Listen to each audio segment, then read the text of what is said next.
सर्वात आवडीने कुठला पदार्थ खाता? त्यावेळेस जास्त करून आमच्या जेवणामध्ये देशी कोंबडा जास्त असायचा. म्हणजे जो देशी असतो आपल्या गावाकडचा देशी कोंबड्याचं प्रमाण जास्त असायचं आमचं. म्हणजे रोज म्हटलं तर रोज आमचं ते व्हायचं आठवड्यातनं 4-5 दिवस. ते जरा जास्त आवडीने खायचं आम्ही. ते ज्यावेळेस तालमीत राहायला होतं त्यावेळेचा विषय, ज्यावेळी पहिलवानकी चालू होती त्यावेळेस. बरं, घरी आल्यानंतर कधी आईसाठी काही बनवलेली डिश आठवते का? घरी आल्यानंतर ते व्हायचंच की तू काय बनवतोस ते तू बनव. भाजी कुठली आहे ती मग आमचं व्हायचं. ते बहीण असायची आमची, भाऊ असायचा. मग कुठली व्हेजमध्ये सुद्धा भाजी बनवायची कधी, सगळ्यांना आवडायची.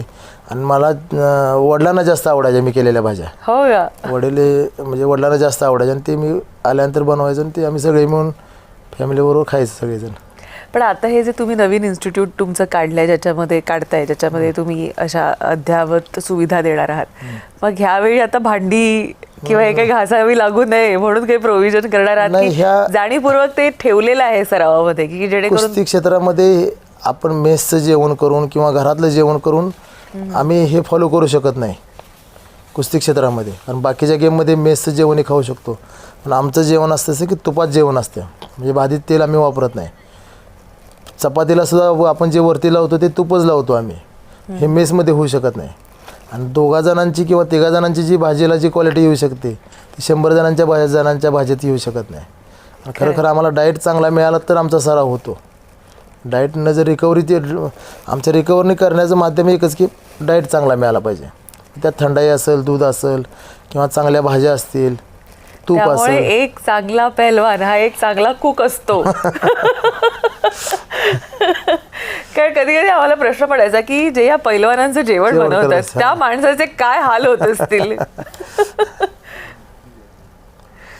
पण म्हणून त्यामुळे तुम्ही हे चक्र असंच ठेवलेलं आहे नवीन इन्स्टिट्यूटमध्ये देखील. त्यामुळे सुंदर कुक आणि सुंदर पैलवान त्या निमित्तानं घडावेत यासाठी म्हणून ही ओव्हरऑल मला असं वाटतं की तालीमच अशी आहे तालीम की ज्याला सगळंच करता यावं. करतंय.